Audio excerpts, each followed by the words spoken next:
আসসালামু আলাইকুম, সকলকে স্বাগতম জানাচ্ছি বরাবরের মতো আমার আজকের ভিডিওটি দেখার জন্য। তো এই যে দেখুন, রসগোল্লার কিন্তু ছড়াছড়ি ঘরের মধ্যে। এখানে প্রায় 3 কেজি রসগোল্লা আছে। আমাদের দেশের রসগোল্লা কিন্তু খুবই মান ভালো আর এত মজার যে আপনি এক বসায় অনায়াসে 1 কেজি খেয়ে ফেলতে পারবেন।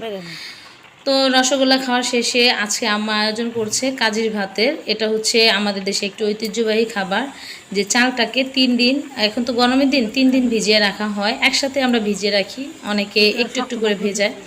তো এই ভাতটাকে রান্না করছে আম্মা। এই ভাতটা দেখা যায় রান্না করলে 3 দিনও নষ্ট হয় না। আর এখানে অনেক রকম ভর্তার আয়োজন করা হয়েছে। এগুলো এখন বাটাবাটি করা হবে কিছু ভর্তা, আর কিছু ভর্তা হাতে করা হবে। যেমন আলু ভর্তা, ডাল ভর্তা, এগুলো হলো হাতে করা হবে। আর এই যে আম্মা মানে ভর্তা করতে বসে গেছে, কারণ একজনের তো ভর্তা করা যায় না, 2-3 জন মিলে বাটাবাটি করতে হয়। আম্মা বেটেছে আর আমি বেটেছি। তো এই যে আমার ভাই দেখুন খেতে বসে গেছে, আমরা এখন বসবো। আর আমার ছোটো ভাইয়ের বউ আর মা সবাইকে ভাত মেখে দিচ্ছে। এই ভর্তাটা নিয়ম হচ্ছে, মানে ভাত খাওয়ার নিয়মটা হচ্ছে একসাথে সব ভর্তা দিয়ে ভাতটা মাখিয়ে নিলে খেতে খুবই ভালো লাগে। আর এই যে হচ্ছে আজকের মানে আয়োজন। আমার মতন কে কে পছন্দ করেন বা কে কে কাজির ভাতটাকে চেনেন?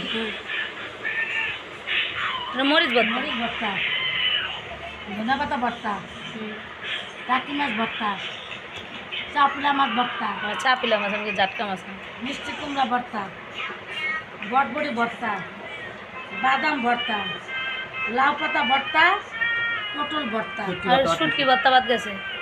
শুটকি ভর্তা, আলু ভর্তা, আর এসে কালো জিরা ভর্তা, আর এসে ডাল ভর্তা, এসে মাছ ভাজা, আলু ভাজা, বেগুন ভাজা। তোমার জন্য আলাদা ভর্তা।